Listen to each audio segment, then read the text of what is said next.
Bonjour à tous et bienvenue dans C-Expresso, votre dose matinale de sourire, de solutions et de succès en matière de relations clients. Préparez-vous à plonger dans l'univers passionnant de l'expérience client avec nous. C'est l'heure du CX qui a du punch avec le SP2C, le syndicat des professionnels des centres de contact.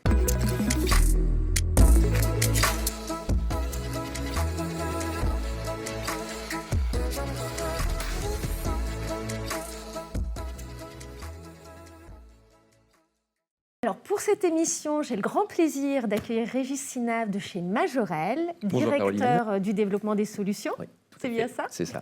Merci Régis d'avoir rejoint C-Expresso. Alors Majorel, on va quand même le présenter, mais c'est un des leaders de l'expérience client externalisée. Et aujourd'hui, si je vous invitais, Régis, c'est pour savoir comment l'innovation contribue à la performance opérationnelle, très concrètement. Non, c'est une excellente question et déjà merci de nous avoir permis de prendre la parole sur ce sujet parce que c'est un sujet important chez Majorel. Donc, en effet, comme vous dites, Majorel, on est connu en tant qu'expert de la relation client externalisée. Et l'innovation a toujours été importante et on a 3 strates, je dirais, sur les compétences Majorel. Donc cette première qui est vraiment la partie BPO, Business Process Outsourcer. Et comme vous dites, depuis peu, on s'est encore renforcé avec une division qu'on appelle transformation et innovation, puisque le pilier, le mot d'ordre, j'allais dire, chez Majorel, ça a toujours été la partie excellence opérationnelle. Et l'excellence opérationnelle, pour l'atteindre, bien sûr, il faut s'appuyer en premier lieu sur des hommes, des personnes de qualité et une organisation de la direction, mais également sur l'ensemble de nos plateaux, mais également avec des solutions et des processus. Et c'est là où intervient cette partie et cette division de transformation. Globalement, c'est une trentaine de personnes dédiées uniquement à l'innovation et à la transformation, aussi bien basées sur des processus que autour de solutions. Donc les solutions, on va retrouver des solutions comme le RPA, comme le Lean, bien sûr l'intelligence artificielle, mais également l'agent augmenté. Et en termes de processus, par exemple tout ce qui va être Lean, on a nos black belts qui sont en place chez nous physiquement et donc qui ont cette expertise. Et on s'appuie également sur des startups, c'est-à-dire qu'on est toujours à la recherche d'innovation. Et donc aussi bien donc des éditeurs un peu plus institutionnels, mais également des startups avec deux incubateurs sur lesquels on s'appuie et on est donc en permanence à l'écoute et en veille de nouvelles solutions qui vont nous permettre, allez, on va le dire globalement, de travailler sur 3 axes. Oui. Le premier axe, ça va être toute la partie efficacité. Donc ça veut dire souvent quand on est payé à l'acte par exemple, donc diminuer la DMT, donc les durées moyennes de traitement. On a un axe qui est très, très orienté également satisfaction client. Et donc la qualité, la SATCLI, le First Contact Résolution, donc résolution au premier appel. Et un troisième axe qui va vraiment être sur la conformité, c'est-à-dire respect à 100% des processus et des opérations qui nous sont confiées. Et la troisième strate, où on va également travailler sur une partie innovation, et on pourra peut-être en reparler un peu plus tard, ça va être toute une notion de service, c'est-à-dire des opérations encore plus complexes à valeur ajoutée, sur lesquelles on est même capable cette fois-ci de fournir des solutions que nous avons développées ou que nous avons totalement intégrées. Intéressant. Oui. Alors, donc, ce que je comprends bien, c'est que la direction de la transformation a un impact très fort sur l'excellence opérationnelle, si j'ai bien compris. Oui. Alors, j'ai compris que ça touchait les process métiers. Est-ce qu'on a quelques résultats probants à nous partager aujourd'hui ? Il faudrait un peu de temps pour en parler plus longuement, mais la direction de la transfo et de l'innovation, je crois que globalement, c'est un peu plus de 200 projets qui ont été initiés depuis son démarrage. Un des projets auquel j'ai participé, donc je peux en parler un peu plus facilement, ça va être du speech analytic. On a mis en place une solution de speech analytic sur un peu plus de 500 conseillers. Avec de l'A/B testing, avec du test sur les différents quartiles, sur les résultats des conseillers. Et pour aller directement au résultat, on a gagné entre 5 et 6 points de satisfaction client. Ah oui, c'est énorme. C'est énorme. Réellement, c'est énorme sur les millions d'appels qui nous sont confiés. Et un autre axe sur lequel on est également extrêmement fiers, parce que c'était un projet qui a mis 6 mois à se mettre en place et qui est lancé et qui en run opérationnel. 6 mois, c'est court, hein ? finalement pour Ouais, une c'est autre. court, mais ça a été intense. C'était intense D'accord. parce que c'est sur différents pays, sur différents Ah oui. plateaux et sur différents métiers, le B2B, le B2C vis-à-vis de ce client. Et l'autre axe, donc, c'est le FCR, le First Contact Resolution.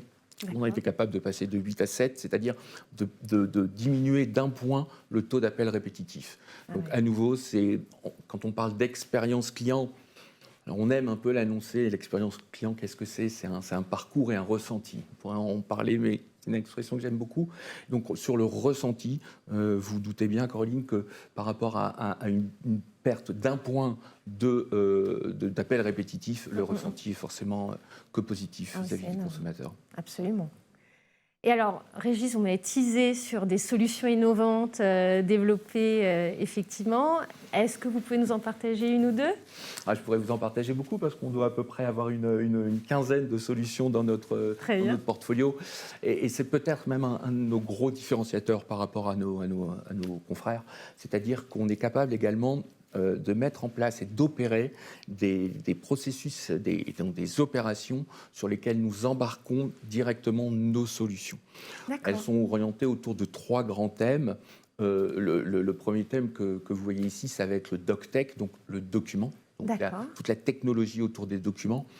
Pour que vous sachiez, toute la partie interaction de documents représente quasiment 80% des interactions globales entre un client et sa marque. Ah oui, Donc d'accord. 20% sur la relation client classique, multi ou même omnicanal dont on parlait avant. Donc cette partie documentaire, on a créé toute notre chaîne de démat. Donc on est capable de dématérialiser, mais également de travailler avec le RAD, l'AD, OCR et autres, mais de travailler également sur des... OCR. OCR, oui, c'est toute la partie qui va permettre d'analyser plus finement la reconnaissance des documents, d'aller plus en détail sur de la donnée RAD, reconnaissance automatique de documents. Donc vous savez si c'est une pièce d'identité, un permis de conduire ou une fiche de paye. D'accord. La LAD, ça va être la lecture automatique de ce document. C'est-à-dire qu'ensuite vous lirez exactement ce qui se passe dans le document. Et toute la partie OCR, c'est vraiment traitement, on va dire traitement de l'image. D'accord ? Oui, oui. Et donc, sur certains clients, on est capable de produire jusqu'à 10 000 documents jour, donc de les numériser avec un traitement qui doit vraiment être effectué à J. Donc, il y a cette notion de qualité, mais comme on retrouvait un peu sur ce que je vous expliquais, la seconde strate, Oui. certes, il y a la qualité, mais il y a également cette notion d'efficacité et de conformité, puisque le document doit être conforme en numérique à ce qui était initialement sur le format papier. D'accord, donc ça c'est une des solutions. C'est une des divisions des 3, on va dire, des 3 grands services.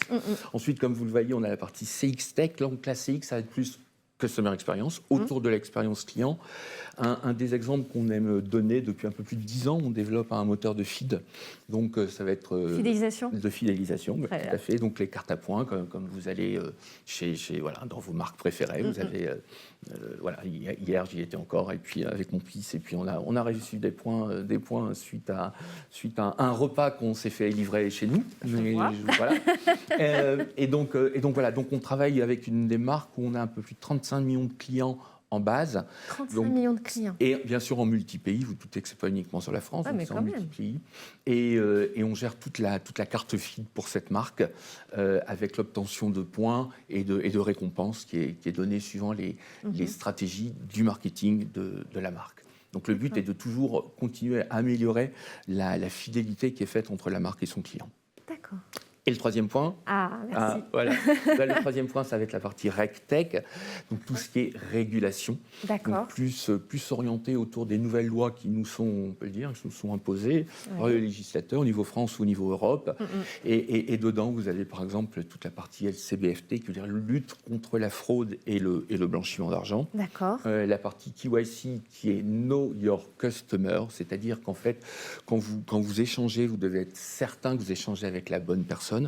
Donc vous avez du KYC en live, ça peut être très simple, mais également, dans le cadre du LCBFT, toute une partie remédiation KYC qui va être cette fois-ci effectuée sur des stocks de clients. Donc par exemple, pour un des assureurs qui travaille sur de la vente en intermédiaire, on travaille beaucoup avec les agents généraux et en fait on les déleste, on les décharge de cette tâche sur des dizaines de milliers de dossiers.